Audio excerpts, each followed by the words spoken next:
தொலைக்காட்சி நேயர்களுக்கு வணக்கம். இன்னைக்கு இந்த டாபிக்ல சார்கோபீனியா அப்படிங்கிறத பற்றி பேச போகிறோம். அது என்ன சார்கோபீனியா அப்படின்னு கேட்டிங்கன்னா, நம்ம தசைகள்லாம் இருக்கு இல்லையா, இப்போ உறுப்பில் எல்லாரும் கேள்விப்பட்டிருப்பீங்க. நமக்கு குடல் உறுப்புகள், ஈரல், நுரையீரல், கல்லீரல், கணையம், இந்த மாதிரி உறுப்புகள்லாம் எல்லாருக்கும் தெரியும். எலும்பு, ரத்தம், அதெல்லாம் தெரியும். நம்ம ரொம்ப தெரியாதது, அதை பற்றி புரிதல் இல்லாமல் இருக்கிறது என்னன்னு பார்த்தீங்கன்னா, நம்ம தசைகள் தான். மசில்ஸ்ன்னு சொல்லுவோம். தசை பிடிச்சிச்சுன்னு சொல்லுவோம் வலிச்சுதுன்னா. பட் அந்த தசைகளை பற்றி நமக்கு ரொம்ப ஒன்றும் தெரிய மாட்டேங்குது. அதுக்கான இம்பார்ட்டன்ஸ், அது ஏன் அது ரொம்ப முக்கியம் அப்படிங்கிறது தெரிய மாட்டேங்குது. அந்த தசை டிஷ்யூன்னு சொல்கிறோம். அந்த மசில்ஸ்ன்னு இப்போ இந்த கை எடுத்திங்கன்னா, இது இங்கே இருக்கிறது மசில்ஸ், இங்கே இருக்க மசில்ஸ். அதே மாதிரி தொடையில் எல்லாம், உடம்புல பூரா எல்லா உறுப்புகளையும் இயக்கிறதுக்கு அந்த தசை வேணும். இப்போ நான் இப்போ இந்த சேர்லேருந்து எழுந்து நிற்கணும் அப்படின்னா, என் தசைகள்லாம் ஒழுங்காக வேலை செய்யலைன்னா எழுந்துக்க முடியாது. ஸோ இந்த தசை டிஷ்யூ ரொம்ப இம்பார்ட்டண்ட். இதில் வீக்காக போய், சுருங்கி போய், குறைஞ்சி போகிறத தான் சார்கோபீனியான்னு சொல்கிறோம். ஸோ இது ஏன் அப்படி ஆகுது அப்படின்னு பார்த்தீங்கன்னா, நார்மலாக நம்ம டெஸ்டோஸ்டிரான் அப்படிங்கிற ஹார்மோன்லாம் யங் ஏஜில் ஓரளவு நம்ம உடம்புல இருக்கும். ஸோ இதனால் அதுவும் இல்லாமல் யங் ஏஜில் நம்ம எல்லாருமே நல்லா சாப்பிடுவோம், நல்லா ஆக்டிவிட்டியும் அதிகமாக இருக்கும். ஸ்போர்ட்ஸ் விளையாடுவோம், ஓடுவோம், வேகமாக எல்லாம் வேலையெல்லாம் பண்ணுவோம். எல்லாம் பண்ணும்போது அந்த தசை நார்மலாக அந்த ஏஜில் நல்லா ஸ்ட்ராங்காக இருக்கும். பட் லேடிஸ்க்கெல்லாம் பர்டிகுலர்லி பார்த்திங்கன்னா, ஒரு 30-35 வயசுலேருந்தே நமக்கு பாடியில் ஒரு 60-70% மசில் மாஸ் இருக்குதுன்னு ஒரு அளவுக்கு வச்சுக்கோங்களேன். அது 100%னே வச்சுக்கோங்க. அது 30 வயசுலேயே என்ன ஆகும், வருஷத்துக்கு 1% நம்ம லூஸ் பண்ணுறோன்னு வச்சுக்கலாம். அது நேச்சுரலாகவே, நம்மெல்லாம் ஒன்றுமே பண்ணாமே நார்மலாக இருந்தாவே நமக்கு அது ஏஜ் ஆக நம்ம அந்த 1% மசில் லாஸ் உண்டாக்குறோம். 30 வயசில் லாஸ் ஆகிறது, நீங்கள் 60 வயசில் 30 வருஷம் கழிச்சு 1% கணக்கு பார்த்தா 30% போச்சுன்னா 100லேருந்து 70%க்கு வந்துடும். மசில் குறைய நம்ம என்ன பண்ணுவோம், கொழுப்பு அதிகமாகிடும், வெயிட்டு போட்டுருவோம்.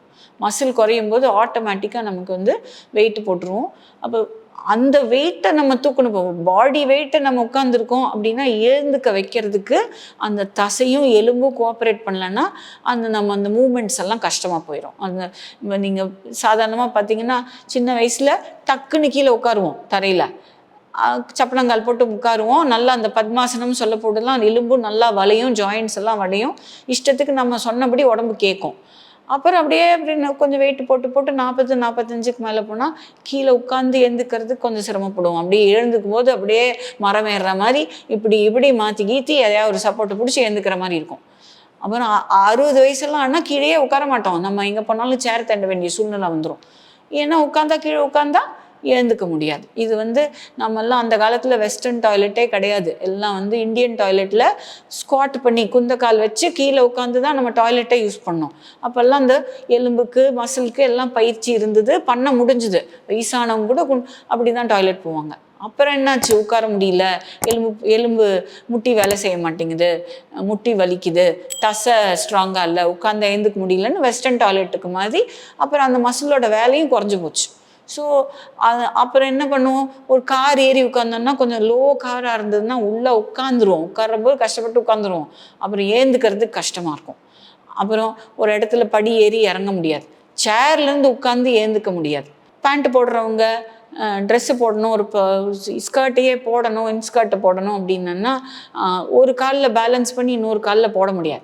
எங்கேயாவது ஏதாவது ஒன்று பிடிச்சிக்கிட்டு, இல்லை எங்கேயாவது சேரில் பெட் மேலே உட்காந்துக்கிட்டு தான் போட வேண்டி வரும். ஸோ இதெல்லாம் நம்ம டே டு டே சின்ன டிஃபிகல்ட்டிஸ்லாம் நமக்கு காட்டி கொடுக்குது. நம்ம மசில் சரியில்லை, இன்னும் ஸ்ட்ராங் ஆகணும்னு. நம்ம அதெல்லாம் என்ன பண்ணுவோம், அதுக்கு தகுந்த மாதிரி நம்ம லைஃப் ஸ்டைலில் மாற்றிக்குமே தவிர ரூட் காஸை நம்ம அட்ரஸ் பண்ணுறதில்ல. ஸோ இந்த சார்கோபீனியாங்கிறது ஒரு மசில் வீக்னஸ்னால ஃப்ரெஜிலிட்டி, அதாவது ஒரு ஃப்ரேலாக நம்ம அந்த ஒரு ஸ்ட்ரென்த் இல்லாமல் பார்த்தாலே வீக்காக தெரியுவாங்க. அப்படியே எங்கே உடஞ்சிருவாங்களோ அப்படிங்கிற மாதிரி ஒரு சுச்சுவேஷனுக்கு போயிடும். ஸோ அந்த மாதிரி போகிறதுக்கு இல்லாமல் நம்ம மசில் லாஸ் நேச்சுரலாக ஆகும். அது தடுக்கிறதுக்கு நம்ம ஆகாரம், அகெயின் பேக் டு மூவ்மெண்ட்.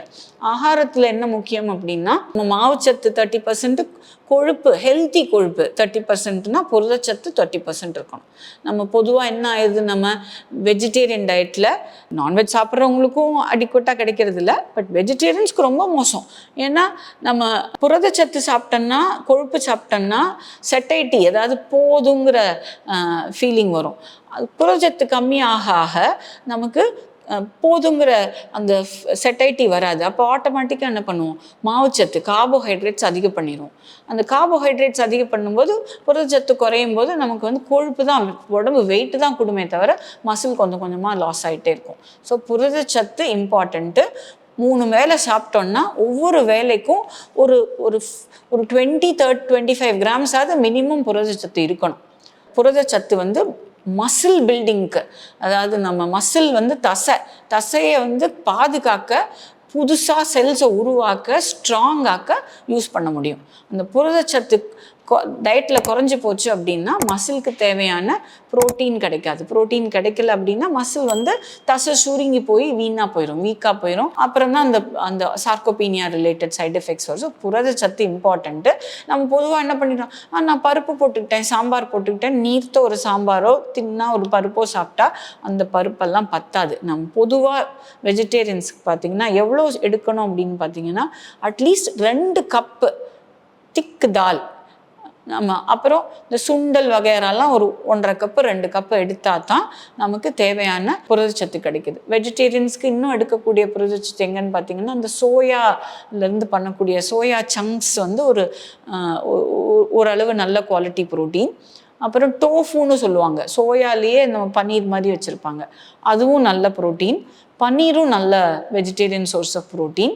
அப்புறம் தயிர்லேயே தயிர் வந்து பொதுவாக தயிரை ஒரு வடிகட்டியில் போட்டு நம்ம அந்த தண்ணியெல்லாம் இருத்துட்டோம் அப்படின்னா அந்த திக்கு தயிர் இருக்குது இல்லையா, அதுதான் வந்து க்ரீக் யோகர்ட்டுன்னு இப்போ சொல்லுவோம். அதில் நிறைய புரதச்சத்து இருக்கும். இப்போ நம்ம தயிர்லாம் சாப்பிட்றது நிறைய தண்ணியாக தயிர் சாப்பிட்றதுக்கு பதிலாக நம்ம ஒரு வேளை நல்ல புரதச்சத்து வேணும்னா இந்த மாதிரி எடுத்துக்கலாம். அப்புறம் ரொம்ப சாப்பிட்டு ஜீர்ணிக்க முடியலன்னா சில பேருக்கு ரேராக நாங்கள் ப்ரோட்டீன் பவுடரை சப்ளிமெண்ட்டாக கொடுப்போம். பட் அந்த பவுடர்ஸ் எல்லாம் அதிகம் ரிலே ஆகிறத விட நம்ம நேச்சுரலாக சாப்பிட்றது. இப்போ இட்லி தோசையெல்லாம் அரிசி நிறையா போட்டு ப்ரொபோர்ஷனில் பண்ணுறதுக்கு பதிலாக பயத்தம் பருப்பு இட்லி பண்ணி சாப்பிடலாம்.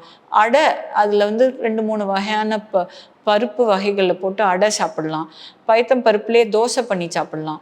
ஸோ இந்த மாதிரிலாம் பண்ணும்போது ப்ரோட்டீன் வெஜிடேரியன்ஸ்க்கு நல்லா கிடைக்கிறது. நான் வெஜிடேரியன்ஸ்க்கு மீட் சாப்பிட்றவங்களுக்கு எக்ஸ் எடுத்துக்கலாம், முழுசாகவே எடுத்துக்கலாம் வித் எல்லோ மஞ்சக்கரு எடுக்கக்கூடாது, கொழுப்பு அப்படின்லாம் நம்ப வேண்டாம், நல்லாவே எடுத்துக்கலாம். நான்வெஜ் சாப்பிட்றவங்க இந்த ஃபிஷ்ஷு சிக்கன்லாம் வந்து உள்ளங்கை அளவுக்கு ஒரு போர்ஷன் தினம் எடுத்துக்கலாம்னு சொல்கிறாங்க. ஸோ இதை எடுக்கும்போது ஆட்டோமேட்டிக்காக ஒரு செட்டைட்டி வரும். சாத அளவு குறைச்சிக்கணும். ஸோ இந்த மாதிரி பண்ணும்போது உங்களுக்கு ப்ரொப்போர்ஷன் பேலன்ஸ் இருக்கும்.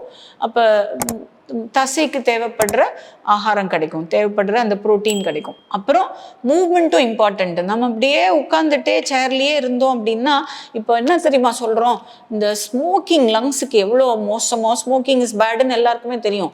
நம்ம புகைப்பிடித்தல் உடம்புக்கு ஆகாதுன்னு. இப்போ வந்து புகைப்பிடித்தல் எப்படி உடம்புக்கு ஆகாதோ அதே மாதிரி இப்போ எப்போ பாரு டெஸ்க்லேயே உட்காந்துட்டு இருக்கிறது ஈக்குவல் டு ஸ்மோக்கிங் அளவுக்கு மோசம்னு சொல்கிறோம். இப்போ என்ன கம்ப்யூட்டரில் வேலை பண்ணுற ஐடி மக்கள்லாம் என்ன பண்ணுறாங்க, அது ஸ்க்ரீன் முன்னாடியே அந்த சேர்லேயே அந்த ஒரு பொசிஷன்லேயே உட்காந்துட்டு இருக்காங்க. நிறைய நேரம் இப்போ லெக்சர்ஸ்லாம் போய் மணிக்கணக்கில் உட்காந்து கேட்கறது. அதனால தான் அந்த பீரியடெல்லாம் பிரேக் வச்சு பிள்ளைங்களெல்லாம் எழுந்து வெளியில் போய் ஆடிட்டு வான்னு சொல்லணும். இப்போ பாரு அந்த உட்காந்துட்டே இருந்தோன்னா அந்த உட்காந்துட்டு இருக்கிற பாஸ்டரும் சரியில்லை அப்படின்னா இந்த எல்லா மசில்ஸும் சுருங்கி போயிடும். அது பர்டிகுலர்லி ஹிப் ஃப்ளெக்சர்ஸ்ன்னு சொல்லுவோம். அந்த இடுப்பு ஜாயிண்ட்டை மடக்கக்கூடிய ஹிப் ஃப்ளெக்சர்ஸ் உட்காந்துட்டே இருந்தோம்னா அந்த ஹிப் ஃப்ளெக்சர்ஸ்லாம் சுருங்கி போயிடும். சட்டுன்னு உட்காந்தா எழுந்துக்க முடியாது, இங்கே பிடிச்சிக்கும் அங்கே பிடிச்சிக்கும். அதே மாதிரி அந்த மசில்ஸ் வீணாக போக போக எலும்புக்கு தேவையான ஸ்திரத்தன்மை கிடைக்காது. ஸோ மசில் வீக் ஆச்சுன்னா ஆட்டோமேட்டிக்காக அடுத்தது எலும்பும் வீக் ஆகும். அப்போ தான் அந்த ஆஸ்டியோபீனியா சார்கோபீனியா ரெண்டும் சேர்ந்த போது தான் சட்டுன்னு சின்னதாக ஒரு பிடி தடுமாறுனா கூட பொசுக்குன்னு விழுந்தன்னா எலும்பு உடையும். எலும்பு உடஞ்சா படுக்க போட்டுரும். அப்புறம் அதை பெரிய ஆப்ரேஷன், அதனால பெரிய காம்ப்ளிகேஷன்ஸ், ஏற்பட்ட தொல்லை. So sarcopenia also joint pain. இப்போ நிறைய உடம்பு வலின்னு பேஷண்ட் சொல்லுவாங்க. வலியில் முக்கியமான வலி பார்த்தீங்கன்னா முட்டி வலி ரொம்ப ஃபேஷனபிளாக என்ன ஆயிடுச்சு, முட்டி வலிச்சது, முட்டி டேமேஜ் ஆயிடுச்சு, நான் போய் முட்டி மாற்றிக்கிட்டேன், நீ ரீப்ளேஸ்மெண்ட்டை. ஸோ அது நீ ரீப்ளேஸ்மெண்ட் வரைக்கும் போகாமல் நம்மளை பாதுகாத்துக்கணும் அப்படின்னா 2 விதம் முக்கியம். ஒன்று வந்து மசில்ஸை ஸ்ட்ராங்காக வச்சுக்கிறது, முழங்கால் முட்டியை சுற்றி இருக்கிற மசில்ஸ், அந்த பர்டிகுலர்லி இந்த குவாட்ரிசெப்ஸ்ன்னு சொல்லக்கூடிய இந்த முன் மசில்ஸு, பின்னாடி ஹாம்ஸ்ட்ரிங்ஸு, அப்புறம் காஃப் மசில்ஸ், இதெல்லாம் நல்லா ஸ்ட்ராங்காக வச்சுக்கணுன்னா ஒன்று ஆகாரம் கரெக்டாக இருக்கணும், மூவ்மெண்ட், எக்ஸசைஸ், நம்ம நல்ல ஸ்ட்ரென்த் ட்ரைனிங் பண்ணணும். மசில்ஸ் ஸ்ட்ராங்காக வச்சுக்கிட்டனாலே மசில் ஸ்ட்ராங்காக இருந்தால் ஆட்டோமேட்டிக்காக என்ன பண்ண போகிறோம், போனும் ஸ்ட்ராங்காக இருக்கும். எக்ஸசைஸ் தான் பொதுவான விதி இல்லையா? ஸோ ஸ்ட்ராங்காக இருக்கும்போது உங்களுக்கு அந்த முட்டி வலியெல்லாம் வராது. அப்படியே வந்தாலும் ஓல்டு ஏஜ் ரிலேட்டட் டீஜெனரேட்டிவ் சேஞ்சஸ்லாம் தள்ளி போடலாம். நம்ம 70-80 வயசில் வர்றது அப்போ கூட எல்லாம் இப்போல்லாம் 70 வயசு 80 வயசுலாம் ட்ரெக்கிங்லாம் போகிறாங்களே. ஸோ அந்த மாதிரி நல்லா ஹெல்த்தியாக இருந்தால் அதெல்லாமும் பண்ணலாம். நம்ம கடைசி நாள் வரைக்கும் நமக்கு ஃபங்க்ஷனலாக நம்ம வேலையை நாமளே பார்த்துக்கிட்டு ஹெல்த்தியாக ஒருத்தர் இல்லை எதிர்பார்க்காம இருக்கிறதுக்கான லைஃப் தான் ஒரு குட் குவாலிட்டி ஆஃப் லைஃப். அதுக்கு முக்கியமாக வந்து இந்த muscle health and phone health very important. Sarcopenia, osteoporosis. So இது ரெண்டும் பாதுகாக்கிறதுக்கு ஆகாரம் கரெக்டாக இருக்கணும், மூவ்மெண்ட்டு, எக்ஸசைஸ் கரெக்டாக இருக்கணும். ஸோ இது ரொம்ப அவசியம். ஸோ இதுக்கு அக்கறை எடுத்து சின்ன வயசுலேருந்தே அதை பற்றி கான்ஷியஸாக இருந்து இப்படி உட்காந்துக்கிட்டே இருந்தோமா. இப்போல்லாம் நோட்டிஃபிகேஷன் இருக்குது ஃபோனில், இந்த ஃபிட்பிட்டு, கிராமின், இந்த மாதிரி ரிங்ஸ் எல்லாம் போடுறவங்க, இந்த வேரபிள்ஸ்ன்னு சொல்லுவோம், இதெல்லாம் வந்து ஃபோனில் ஆப்போட கலெக்ட் பண்ணிச்சு சொல்லிடும். 1 மணி நேரம் ஆயிடுச்சு, எழுந்து நில்லு, நீ டைம் டு ஸ்டாண்ட் அப் அப்படிங்கும். ஸோ எழுந்து நின்று 2-3 படி கொஞ்சம் நடந்துட்டு வந்துட்டு அப்புறம் வேலையை பார்க்கலாம். ஸோ இது ரொம்ப இம்பார்ட்டண்ட்டு. ஸோ அதனால் கவனமாக பார்த்துட்டு தசையும் எலும்பையும் நல்லா பார்த்துக்கணும். ஸோ அப்போ தான் ஓல்டேஜ் நல்லாயிருக்கும். நன்றி, வணக்கம். பூங்காற்று, இது நாளைய நல்வாழ்விற்கான வழிகாட்டி.